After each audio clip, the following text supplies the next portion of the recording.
The United States flexes air power with ally and contested South China Sea.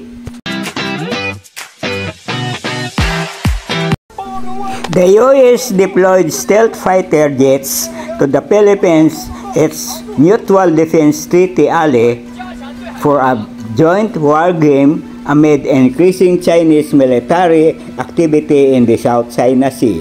The deal, called Thunder, comes after China conducted a combat patrol around the disputed Scarborough Shoal located near the Philippines in the South China Sea last week.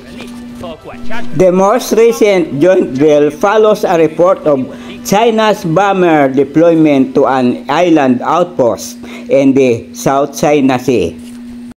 Exercise Cop Thunder began on Monday in the Philippines and is scheduled to run through July 18, according to the U.S. Pacific Air Forces. The aerial drill aims to enhance readiness and interoperability among participating bilateral fighter training.